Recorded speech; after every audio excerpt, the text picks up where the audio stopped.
اور وہ یہ ہے کہ قرآن مجید ایک خاص پس منظر میں نازل ہوا ہے. ٹائم اینڈ سپیس کا ایک خاص جو ہے حصہ اس میں نازل ہوا. سن 610 عیسوی سے لے کر 632 عیسوی تک قرآن نازل ہوا.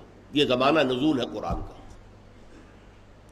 نمبر 2، ایک خاص علاقے میں نازل ہوا ہے، حجاز میں نازل ہوا ہے. حجاز ہی میں مکہ بھی ہے، مکی صورتیں، مدینہ بھی ہے، مدنی صورتیں. پھر حجاز میں آپ کے سفر رہے، تبوک کی طرف گئے تو کچھ صورتیں نازل ہوئی، آیات نازل ہوئی. قرآن پورا حجاز میں نازل ہوا. تو گویا کہ خاص ہے ٹائم اینڈ سپیس کمپلیکس جس میں قرآن نازل ہوا. اب اس وقت اور اس علاقے میں جو قوم آباد تھی، جو لوگ آباد تھے، وہ قرآن کے اولین مخاطب تھے. سب سے پہلے قرآن انہیں سے خطاب کر سکتا تھا نا.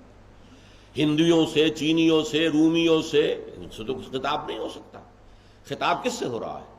وہ لوگ جو اس خاص پیریڈ میں 610 سے 632 تک جبکہ قرآن نازل ہوا، اور اس خاص علاقے میں وہ حجاز کی پٹی ہے، پہاڑی علاقہ ہے، اس میں جو لوگ آباد تھے وہ اولین مخاطب تھے.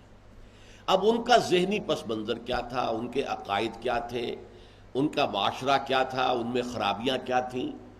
ظاہر بات ہے کہ جس کو ہم کہیں گے کہ جلی انداز میں تو انہی چیزوں پر بحث ہوگی اور ان کی ذہنی سطح کے مطابق بات ہوگی.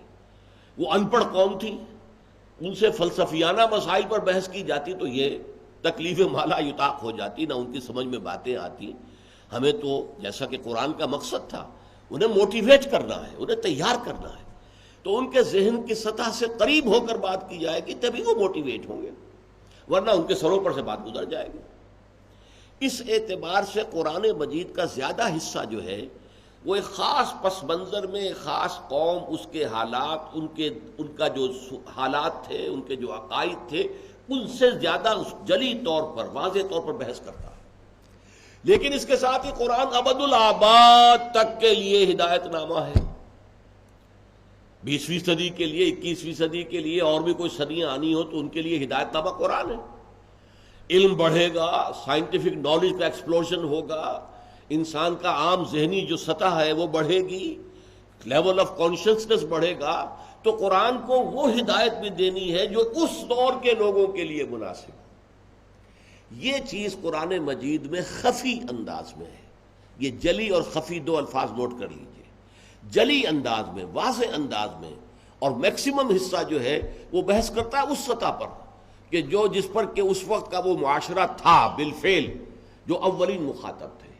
لیکن خفی انداز میں بیچ بیچ میں ایسی چیزیں بھی آ جاتی ہیں جن کو وہ لوگ پڑھ کر گزر جائیں گے، کوئی خاص توجہ نہیں دیں گے، اور جن کے ذہن میں فلسفیانہ مسائل ہیں، عقدے ہیں جو حل کرنے میں لگے ہوئے ہیں، وہ وہاں پر رک جائیں گے.